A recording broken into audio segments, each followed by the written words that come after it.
what is life insurance and why is it so important? Individuals who are breadwinners for the family, especially, they bring in the money to the home. In case they are not around due to circumstances beyond their control, then income stops. So, if you need to replace that financial income, life insurance is absolutely essential. For a youngster, it really doesn't matter because, they do not know the consequences of not having life insurance. Age is crucial factor in deciding the amount of premium that somebody pays on their life insurance policies. And when you want insurance companies may not want to give it to you because, as per Section 45 of the Insurance Act, claims have to be paid. Many people think the life insurance company is trying to sell you a policy, but that's not the case. Basically, we all have to get a car insurance. It's compulsory. However, life insurance is not compulsory.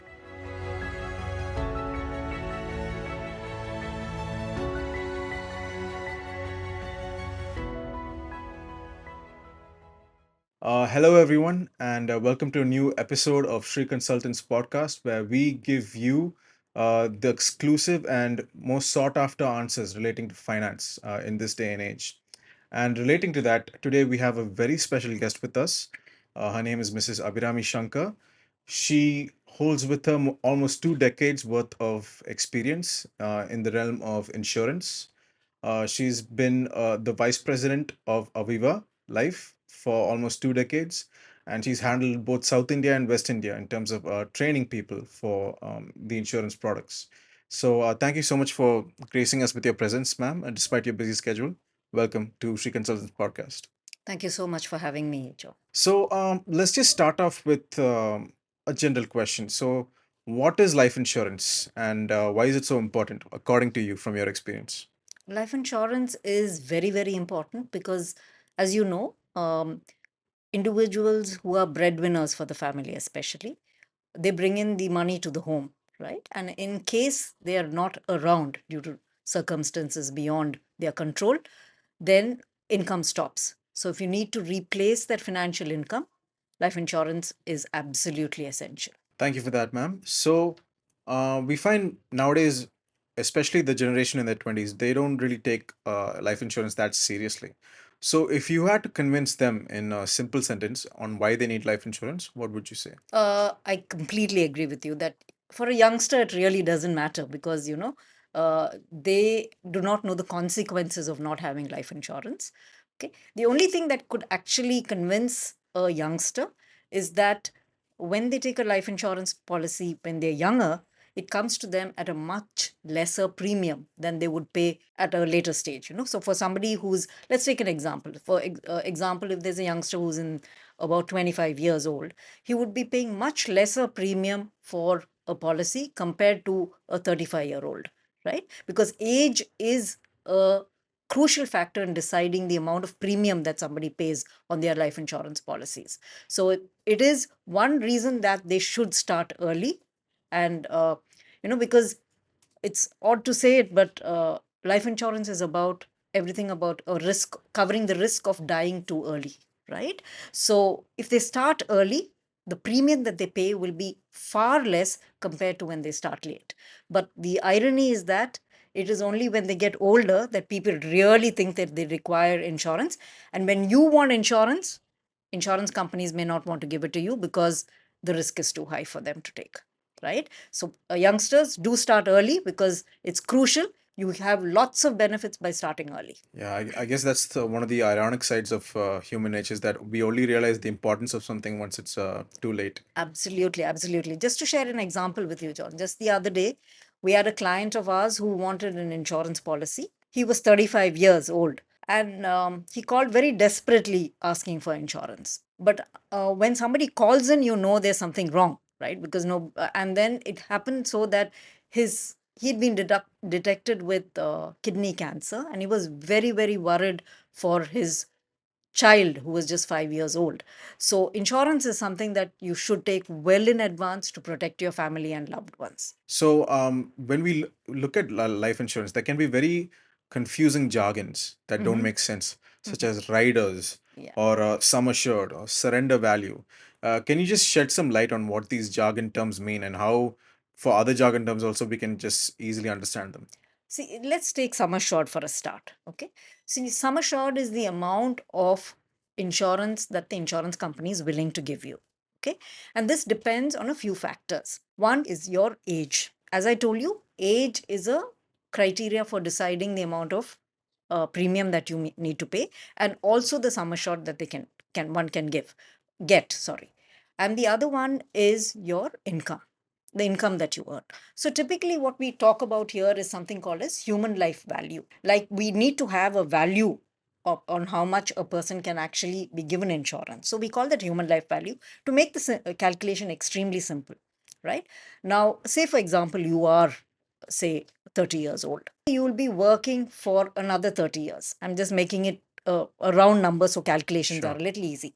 And say you're earning 10 lakhs per annum. So ideally, for your future income, given there are no changes in the future, is you would earn another 3 crores. How do I come to that calculation? 30 future years of earning at 10 lakhs per annum given up. So your human life value would be close to about 3 crores. Okay. Okay. So it's a multiply factor of your earnings and your future years of working. So insurance companies have something called as the income multiplier, based on which they give you sum assured. I hope I've made it clear. If Yeah. you have a doubt, we could clarify that. We just covered what the jargon sum assured means. What about riders? It's very confusing. What does it mean exactly? Riders is additional benefit, right? So basically, you have a base policy, and a rider is something that rides on the base policy. Now, for example, the simplest rider would be an accident benefit rider. So I have a base policy, a term policy, for say, for example, where that covers natural death, right? So my human life value is calculated, and the sum assured I've applied for is a crore of rupees, and the company has given me that sum assured. I also want additional protection because my job involves a lot of traveling, right? So I want additional protection. So do I have an option to get additional protection? Yes, by way of a rider. So riders come in various types of riders are there. So I'm taking the accident rider. So in case my death is by way of accident, right, I get the rider sum assured as well as the base sum assured. So it's a double benefit and it's complete protection for my family. Why I say accident is because accident is the uh, most unfavorable way that death can come to a family, because in aging, natural deaths are normal, but accident takes you by complete surprise, takes the family by complete surprise, right? So riders not only cover death, accidental death, they cover dismemberment, they cover partial disabilities, accident, they cover critical illnesses. So they're exciting riders and good riders. Like suppose you have a critical illness. Now, critical illness can be extremely expensive for treating, right? A critical illness is something that can take away all your savings.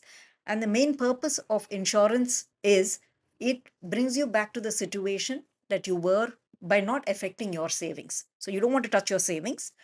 So, and today, we have situations where we clearly know, like for example, in my family, heart attacks are very, very common. So, probably, I would like to take a rider for critical illness. So, in case I have something that goes wrong, then there's a lump sum of money over and above my health insurance, which comes in to replace my income when I'm actually getting treatment for critical illness. So, these are the beautiful things about life insurance, which are not really understood by people because everything sounds very complex, right? So this is the benefit of a rider, Okay, so right? according to my understanding, a rider is simply these various additional benefits we can choose to have on our insurance. On your insurance policy, they come at an extra cost. Nothing comes, Of they come course, at a yeah, slight yeah, extra cost. interesting. Yes. How about surrender value, ma'am? Surrender value is, see, sometimes people find it difficult to continue their policies due to various reasons. One could be, they just don't have the finances to pay for that, or they feel that some other policy in the market at that point of time suits them much better, or they could be leaving the country, going away. They may not want to continue their policies. So it's a forfeiture option that the client has to surrender his policies. And this typically happens only in policies which have maturity values, which is typically an endowment policy. So an endowment policy gives you a surrender option where you can exit a policy typically after 2 years of paying the premiums. Only then there is a lock-in of 2 years. Or in a different type of plan, which is we call unit linked insurance plans, which we can talk about in some other discussions that we have. There, the lock-in period is about 5 years. So you want to exit a plan suddenly, then you have a surrender option. Of course, we won't advise that. There are other options too. So surrender is one of the options for you to exit a policy. That's it. It comes at a charge because you're breaking a contract. Insurance is a long-term contract. Life insurance is a long-term contract. So when we got into that contract, we agreed to stay uh, insured for say 20 years. Now you're breaking a contract in between. So there is a penalty for a surrender. And a lock-in period comes with 2 years minimum. In a traditional plan, 2 years. Some older plans have a 3-year lock-in. In a unit-linked insurance plan, you have a 5-year lock-in. Okay. Okay. Okay. Now, this interesting idea was brought up during a discussion with a friend I had. Basically, we all have to get a car insurance. It's compulsory. However, life insurance is not compulsory. Correct. You would ideally think life insurance should be made more compulsory. Why is it not as important to get as a car insurance, and why? See, life insurance is in countries abroad, life insurance is compulsory, okay? Because it's absolutely a must. And given a country like India, I think life insurance will at some stage become compulsory because the IRDA, the regulator, who's the Insurance Regulatory Development Authority, is talking about everybody should be insured by 2047. That's the aim, okay? Why is it important? Because we've moved away from our community living. We don't have social security in India. And in case there is income that suddenly stops in a family, there's an income death in a family, then there has to be a replacement. And I think that's why life insurance is a must for every family. And I'm sure that will happen as time goes by. People will realize the importance of life insurance. I hear in a lot of ads, or I see also in a lot of ads, how we can get a 1 crore life insurance for less than 1,000 rupees a month or something like that, which seems very too good to be true. So, what is the catch in that? The catch is because they fail to tell you that 1,000 rupees for 1 crore and whether it's per month, per annum, nobody's telling you. Okay. Mhm. And it nobody's telling you what age. So as I told you in the very beginning, that human life value depends so much about on age, on your risk cover depends so much about on your age. So younger the you are, you could definitely get that, not maybe 1,000 rupees per annum, but it'll be 1,000 rupees per month for about a crore of cover. So I hope you understood the catch. Yeah, yeah, yeah. Nobody's mentioning the age. Age. Yeah, age is a big criteria. Okay. Now, if someone survives their term insurance policy Okay. and they feel like they want to get their invested amount back, will they get it, and why? A term insurance policy. So let me just take you a little back. Tell you, when you talk about life insurance, broadly there are two types of life insurance. One is a term policy, which is a pure risk cover. Okay. Okay, where in the event happening, then there is a payout made, and the other is a endowment plan. Endowment plans in a pure term plan, unless the event happens during the policy term, nothing will be paid back. Okay. Okay. But there are variations in the market where now you have plans which are called term with return of premium. So in a term with return of premium, you pay your premiums. In case the event does not happen, your premiums are returned to you. So this is how it works. These are the two options available in the market as of now. Now that we've discussed a bit about life insurance, let's talk about the claim aspect of it. A lot of people have this sticking point that what if my claim gets rejected? So, how can people avoid something like that? Um, as I was telling you, John, that claims is actually the moment of truth for any insured person, or the families rather, because so it's so important that claims get paid. So very valid question when you say that people are worried that their claims could get rejected. How do you avoid that? See, insurance is a contract. It's a contract like any other contract that you have, and it works on two very important principles. One is a principle of utmost good faith, and material facts being disclosed. So when somebody is taking the policy, right? And it's interesting to know that When you take the policy is when the insurance company is actually seeing what everything about you. They're assessing the risk at that point of time. And nowhere later do they get into assessing the risk. So if it's a 20-year policy, you could have taken the policy when you were much younger, you would have had no illnesses, nothing, right? And probably during the policy, you would have picked up something. All that is not considered. All assessment happens when you take the policy. So when somebody takes the policy, they need to be extremely truthful about all their material facts and act in utmost good faith. So then, when the policy has to be paid, if there is a claim, there is no question of rejection of claim at that point of time, right? Now, IRDA has also gone to, or the Insurance Act itself has a provision called Section 45 of the Insurance Act, where material facts have to be disclosed, as I was telling you.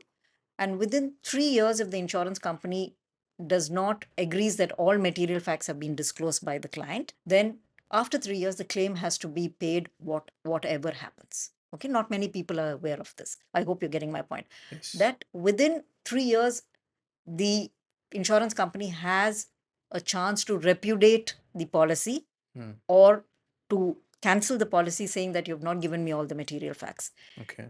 If that 3 year period is over, as per Section 45 of the Insurance Act, claims have to be paid. Okay. So rejection rates are actually very less. I see. Okay. Unless, of course, there's been some hiding of something at the point of when the event happened, okay, which was fraudulent or which was not natural, then there's a possibility of rejection. But most of the companies have claim settlements well above 90% today. That's good to hear, ma'am. So when you say material facts, what do you can you give us some examples of that? Material facts could be uh, you are a heavy smoker, but you say, I don't smoke. Okay. And unfortunately, when the event happens, it's related to this, then there could always be a, a, a repudiation of claim at that point of time. In essence, what you're saying is, before filing for life insurance, we have to be as transparent and honest of our Absolutely. pre-existing conditions as possible. Yes. More than pre existing, which would apply more towards health insurance. Mm-hmm. Here, you need to relate all your material facts, any illness, Lifestyle. lifestyle. Okay. There are a lot of the proposal form itself, because it's a question of many people think the life insurance policy is company is trying to sell you a policy, but that's not the case. Mm. Actually, you are asking the you're applying for insurance where you are asking the life insurance company, accept my risk. So you need to give all, when you're saying, telling the life insurance company, accept my risk, they will only be able to accept it if they know everything that's there for you to put on the table. So it's the insured is expected to put everything on the table before the insurance company says we are willing to insure you. Those are some very valuable insights, ma'am. Thank you so much for that. I believe we've learned a lot in these few minutes that we've spent here talking to Mrs. Abhirami Shankar. I would like to maybe continue this in another session as well and bring more questions and get your answers for that as well. I think it'll benefit the audience watching at home a lot. The So, pleasure yeah, is mine. I'd be happy to come back to. thank you so much, ma'am. So, with that, I would say thank you so much for tuning in and watching us, and please tune in for more in the future.